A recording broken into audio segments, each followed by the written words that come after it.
in sandwiches, I promise. Come in and try us out. All right, so tell me how long you've been at this. Like, how did this all come about? Well, I've been catering for about 15 years. Okay. I was working with a friend, and her daughter was getting married. She was like, "Why don't you cater my daughter's wedding?" And I was like, "Yeah." And I had done food, but in small amounts here and there. And I was like, "Okay, And so from that wedding, I booked 2 or 3 weddings, and then it just kind of started growing. And one year they had like a small business revolution here in Corsicana, and a lot of the buildings were vacant, and so I was able to be in one of the pop-up shops. And I always loved the idea of retail and restaurant mixed. Right. When Cracker Barrel came to Texas, I was like, "Oh, that's such a cool," and there's Sam's and Fairfield and different places where you can shop while you're waiting for your food, and it doesn't make that time seem so long. Yeah. This building just came up for lease, and I was just like, I think I'm just going to take that leap of faith and see how it goes, Okay, yeah. So we'll be here 2 years in July. It's a struggle sometimes, food costs. I mean, people know what it costs to get a grocery cart full of food at the grocery store. It's crazy. Yeah. Tell me about your daughter. She does a lot of the chefing for you. She does. When she decided to move back to Texas, I was like, "Why don't you come, work for me?" Right. But growing up, she always said, "I am never going to work in the food industry."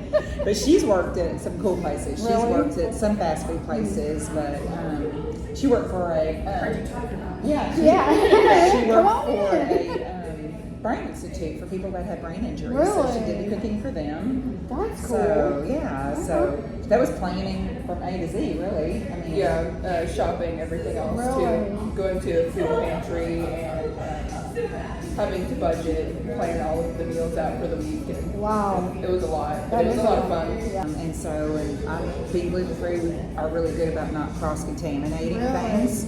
We offer some gluten-free cookies from Unrefined Bakery up in Dallas. I mean, so it's nice. A lot of people are gluten-free and they don't, and they'll come in and they'll say, "Oh, do you happen to have anything?" And then they're so excited, like the hash bowl that you had. Right. We get a lot of gluten-free people that order that one, and then we also have a breakfast stuffed avocado. That's really good. So. Okay. But a lot of men tend to think sometimes, this is more like a tea room or whatever. Yeah. We have man sandwiches, I promise. Come in and try us out. I had a friend who used to call them tiny chair restaurants. Because you always go in and they have tiny chairs. Yeah, I like the little vanity chairs. So I noticed that y'all offer a lot of the, use the term more, healthier selection than a lot of restaurants where it's not like a big greasy burger. Why did y'all go that direction instead of the traditional American type of restaurant? Why is it a lighter, brighter type of food?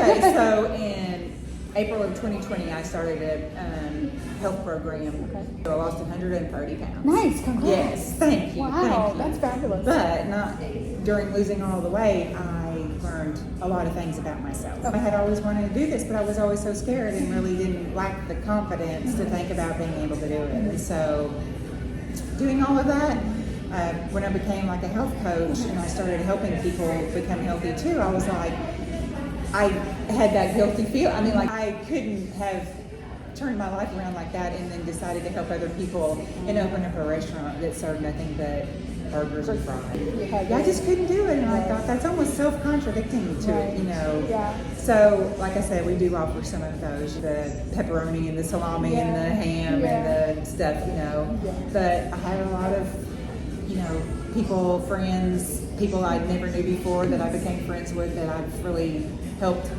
change their lifestyle, and so we like to offer those things. Well, thanks for coming. No, thank you for having me. This is so great.